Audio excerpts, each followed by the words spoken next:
They quietly removed a 73-year-old black woman from a flight because a flight attendant said she felt uneasy. What they didn't know?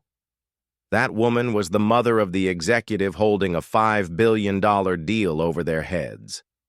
Marian Dupree never liked flying, but she loved her grandbabies more, and that love was stronger than her fear of cramped seats, long TSA lines, and noisy terminals. She had just spent 10 beautiful days in San Diego, reading bedtime stories, flipping pancakes, and playing hide-and-seek until her knees begged her to stop. Now, it was time to return home to Birmingham, Alabama, with a brief layover in Phoenix. She made her way down the jet bridge at Gate 26 slowly, one hand gripping the railing, the other pulling a floral carry-on. Lavender cardigan, white blouse, beige slacks, orthopedic shoes her daughter always teased her about, and her silk head wrap, neatly tied, like always. At the aircraft door, a young flight attendant gave her a quick smile, then turned immediately to the couple behind her. Marian didn't take it personally. She was used to being invisible. She found her seat, 15C, aisle. She took her time settling in. Cardigan folded across her lap, purse under the seatbelt buckled. The cabin was quiet, half full, peaceful.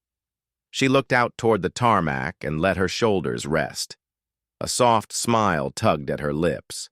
She thought about the tight hugs at the terminal that morning, her grandson refusing to let go of her hand until the gate agent called her name. Then, just as the safety demonstration was about to start, she saw them, 2 uniformed airport officers walking down the aisle. At first, she thought they were headed to someone else, someone who had refused a mask or sat in the wrong seat. But they stopped, right, in front, office her. "Ma'am," one said, low and firm, "we need you to come with us." Marian blinked. "Me?" "Yes, ma'am. Please gather your things." She glanced at the flight attendant nearby, but the woman refused to meet her eyes. Whispers rippled through the cabin. Still, no one spoke up. No one asked what was happening. Marian felt her heart race, but she wouldn't give them the satisfaction of seeing her afraid. She picked up her things. One step at a time, she walked the aisle, eyes following her like she'd done something wrong. But she hadn't. At the gate, a young employee barely out of college stood awkwardly in front of her. "There was a concern," she said vaguely, flipping through her tablet. "The flight crew said your behavior felt irregular." "I boarded. I sat down. I didn't even ask for water," Marian said calmly.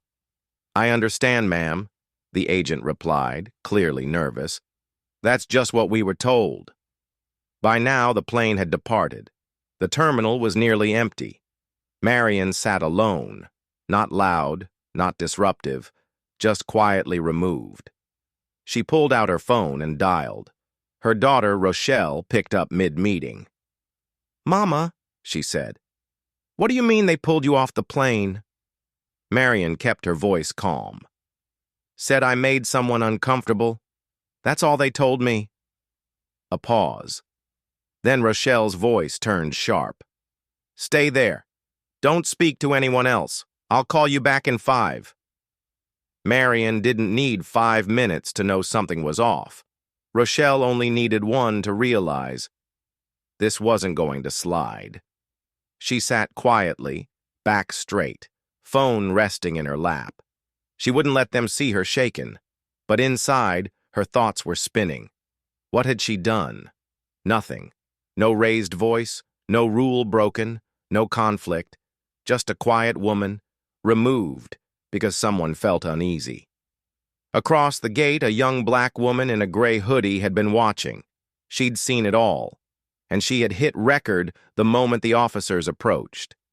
Now, she walked over and sat 1 seat away. "I'm so sorry," she said softly. "That was wrong." Marian looked over, surprised by the kindness in her voice. "Thank you," she whispered. "I got it on video," the woman said. "Didn't know what was going on, but it didn't feel right."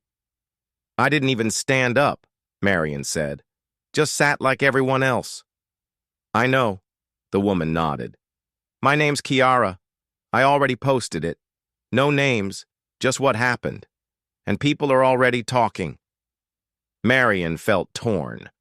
Part of her wanted to shrink away from the attention. But the other part, the tired part, was done being silent when silence didn't protect her. Just then, her phone rang again. "Mama," Rochelle said, "are you okay?" "Still at the gate?" "Yes, just waiting." "I just got off the phone with someone at the airline," Rochelle said coldly. "They said the flight attendant felt uneasy. That's why they removed you." Marian let the words sit in the air. "Uneasy. They said I behaved irregularly." "No explanation?" Rochelle asked. "None." There was silence on the line. Then Rochelle said, "Stay put. I'm flying someone in to meet you. Don't get on another one of their planes. Mama, they don't know who you are, and they sure don't know who I am. But they're about to. Let the public connect the dots." "Yes, ma'am," Rochelle had said. While she handled the strategy from Charlotte, her younger brother Julius was already in motion. He lived just 30 minutes from the Phoenix airport and couldn't sit still after seeing the footage. So he drove straight to the hotel to check on his mother. "Hey, Mama," he said, wrapping her in a hug as she stepped off the shuttle. "You good?" "I'm fine, baby," she said, leaning into him. "Just tired."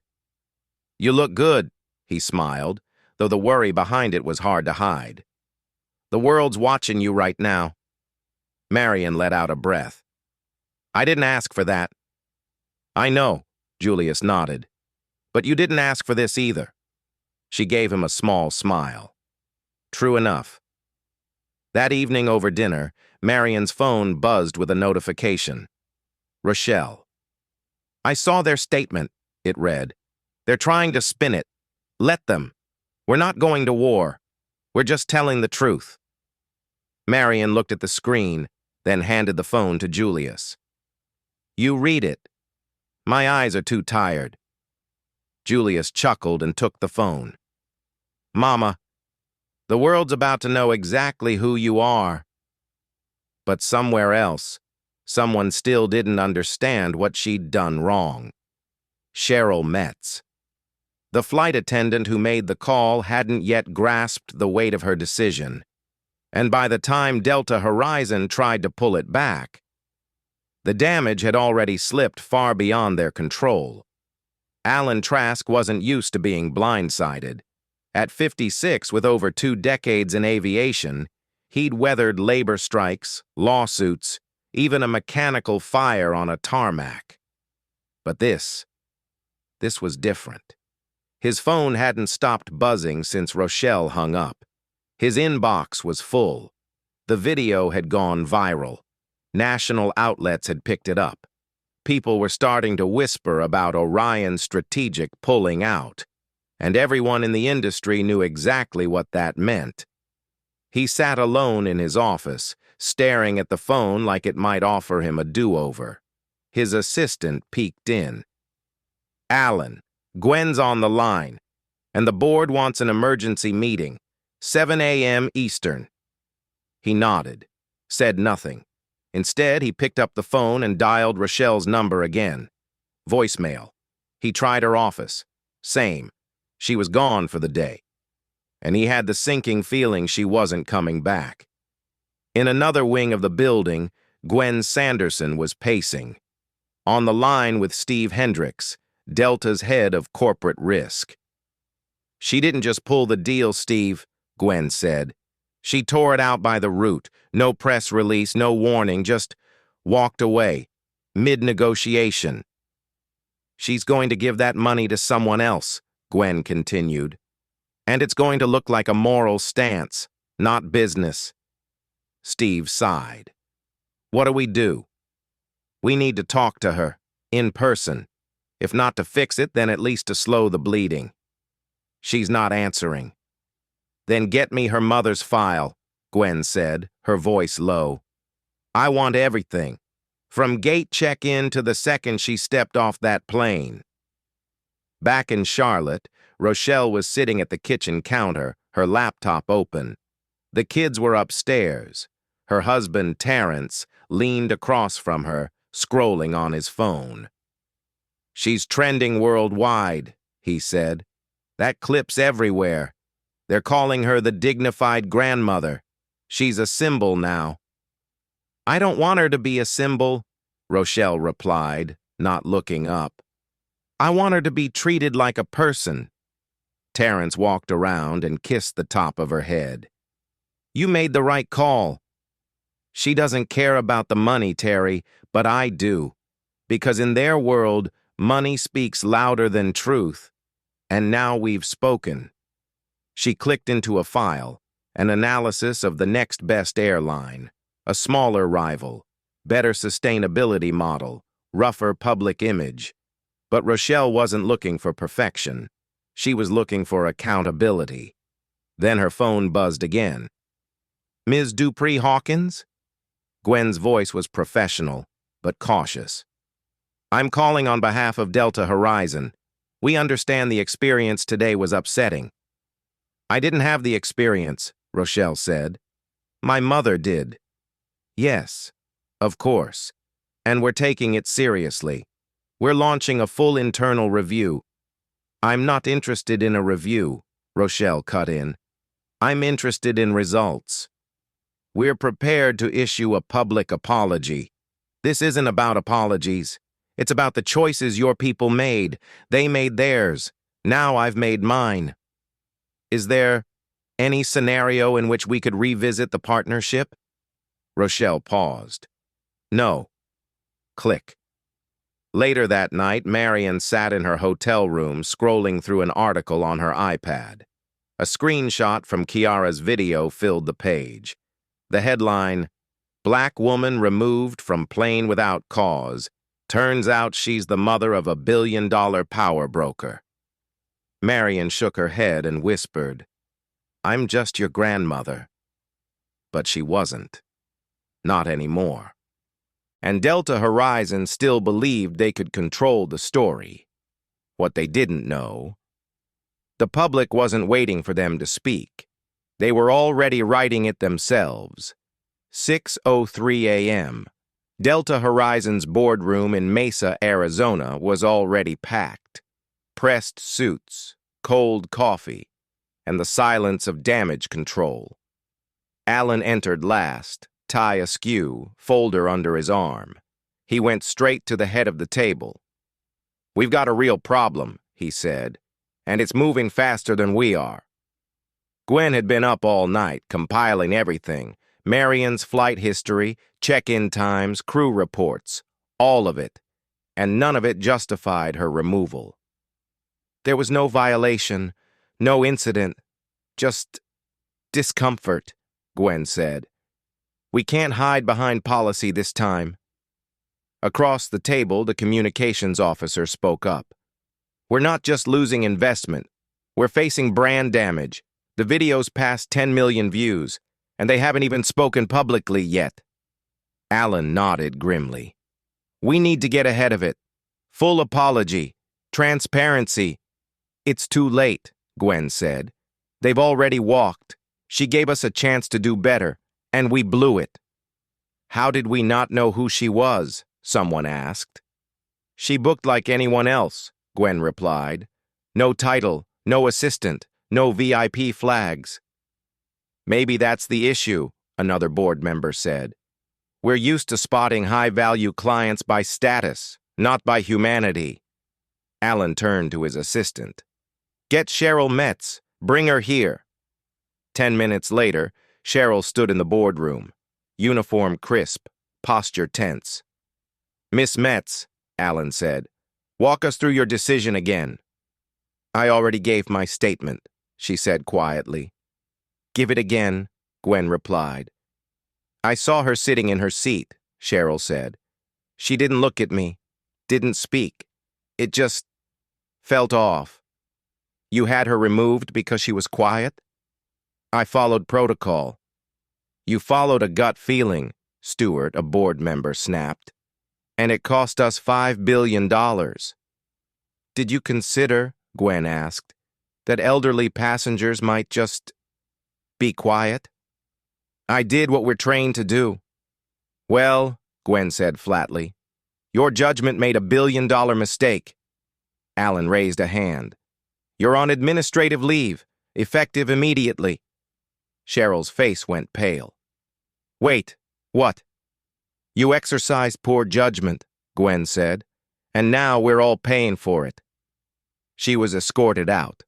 The room stayed silent, because they all knew this wasn't just about one moment. This was going to stick. They had made a woman invisible, and the world had seen it. And the truth was, she was important either way. Back in Charlotte, Rochelle stood on her back patio, watching the sun rise. Her phone rang again. Another reporter. She didn't answer. The story was already out. Now, it belonged to everyone else. Inside, Marian sat at the breakfast table, coffee in hand, robe wrapped around her shoulders. The kids came downstairs and hugged her tight. Grandma, the youngest said softly, you're famous. Marian smiled. That's not always a good thing, baby. But you didn't do anything wrong. No, she said. But sometimes, that doesn't matter. And at Delta Horizon, where reputation had always ruled, they were learning the hard way that trust isn't something you can buy, and silence doesn't always keep you safe. By midday, the story wasn't just moving, it was sprinting. Major outlets picked up the clip. The headline evolved. Not just passenger removed. Now it was elderly black woman removed without cause. Daughter cancels $5 billion deal. On cable news, the moment Marian quietly asked, "Is it because I'm black?" was clipped and broadcast like a modern anthem. Not loud, not angry, just clear. And that made it hit harder. Twitter exploded with hashtags. Number flying while black, number Marian Dupree, number Delta disrespect. People had opinions. Some called for boycotts. Others demanded resignations. Rochelle hadn't said a word to the press. She didn't need to. Kiara, the woman who posted the video, had become the voice. In an interview, her voice cracked. I've flown that airline dozens of times. I've seen people yell, argue, throw tantrums, and nothing happened. But Marian, she just sat there. And somehow, that was the threat. Across town, reporters still weren't done chasing the story. And by morning, whether she meant to or not, Marian Dupree was about to speak for herself. At Delta Horizon headquarters, the phones in investor relations rang like alarms. No one had slept. No one had time. The buzz had become movement, and the market doesn't wait for press releases. Before the opening bell even rang, shares dipped hard. Behind the scenes, analysts were whispering about board pressure, stockholder unrest, and long-term trust erosion. The media had moved on from the emotional core. Now they were circling the financial wound. $5 billion vanishes overnight. How silence cost Delta everything. That headline ran across a major financial network. Talking heads debated whether Rochelle overreacted, if the airline could bounce back, or if this was the beginning of something larger, a reckoning in corporate America. But elsewhere, at a quiet community center in Birmingham, Marian had agreed to speak. She'd said no at first. She didn't want attention. But eventually, she changed her mind. Not because she wanted a spotlight, but because she was tired of others speaking for her. She wore a powder blue blouse and a pair of pearl earrings Rochelle had given her years ago. No makeup crew, no studio glare, just a single camera, a local reporter named Elisa Trent, and a woman too seasoned to sugarcoat anything.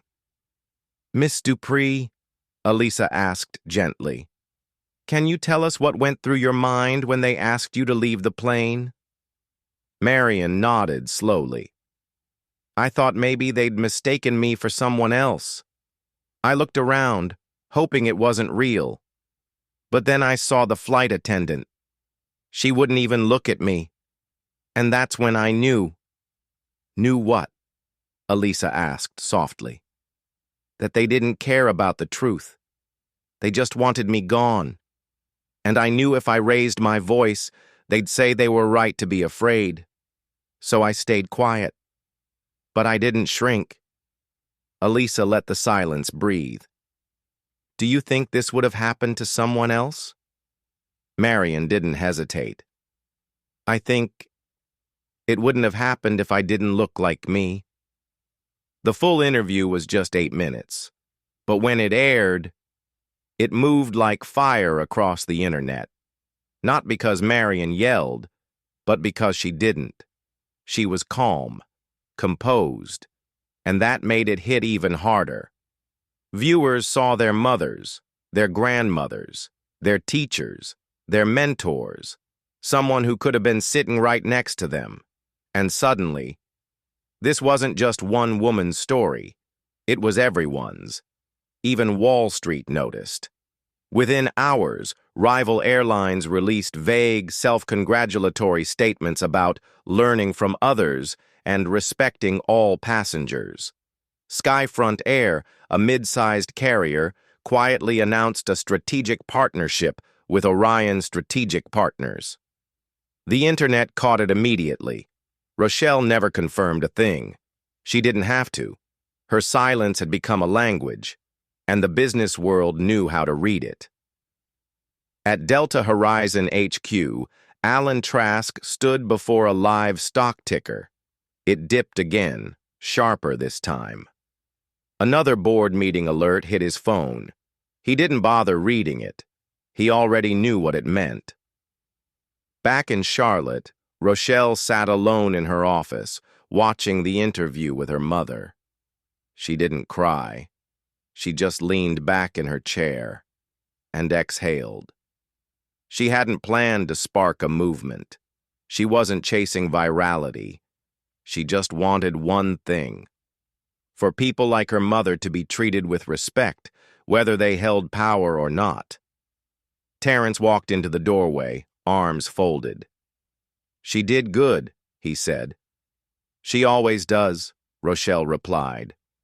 Meanwhile, Kiara, the young woman who filmed the video, had gained over 50,000 new followers overnight. But she didn't monetize the moment.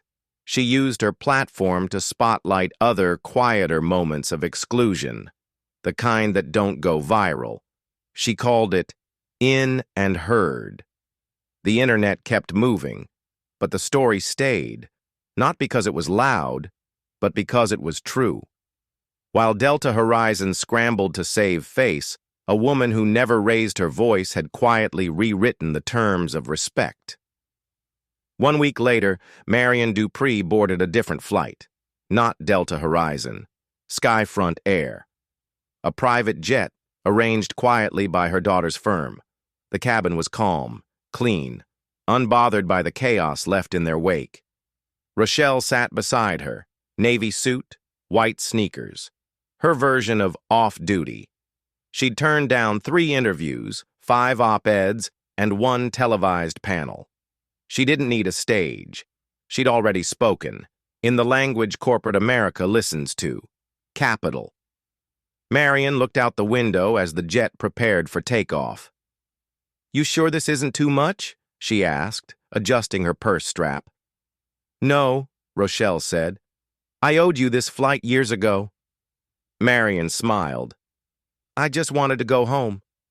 "And now," Rochelle replied, "we're going there." In peace. As the plane lifted, Marian exhaled. Finally.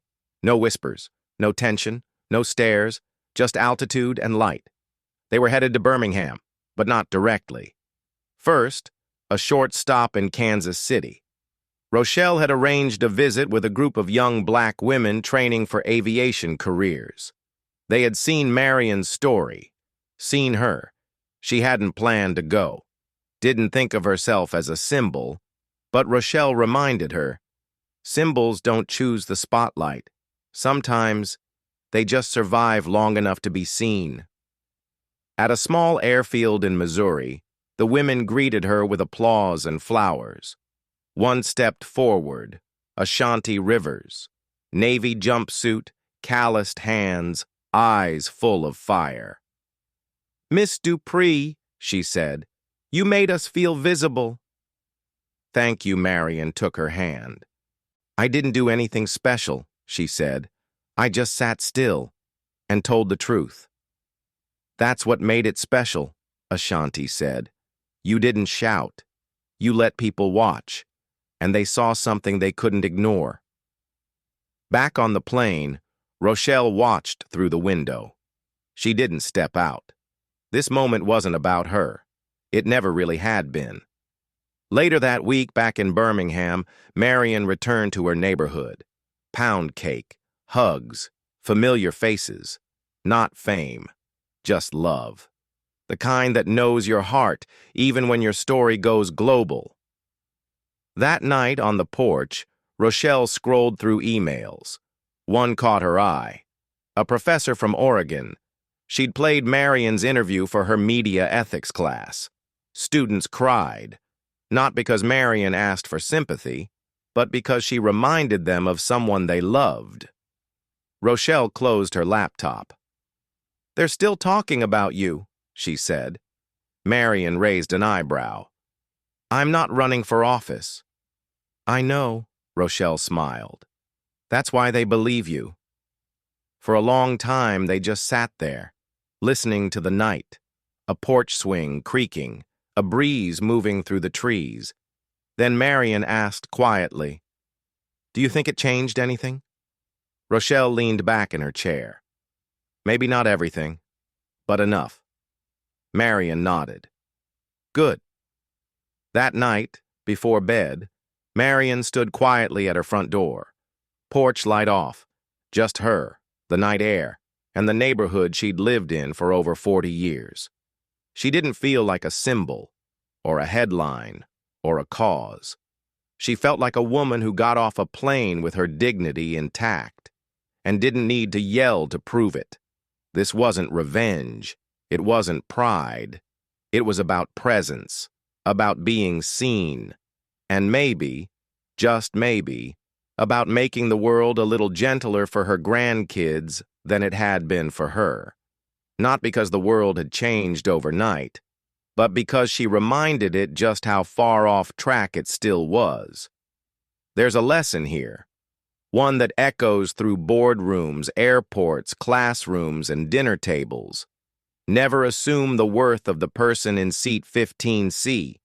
Never underestimate the strength of someone who speaks gently, but refuses to disappear. And never mistake silence for consent.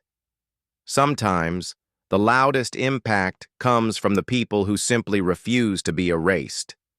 If this story moved you, if you've ever been overlooked, dismissed, or made to feel smaller than you are, share this story. Because change doesn't always start with a speech. Sometimes it starts with a simple question. Is it because I'm black? And the world still has no answer it can say out loud.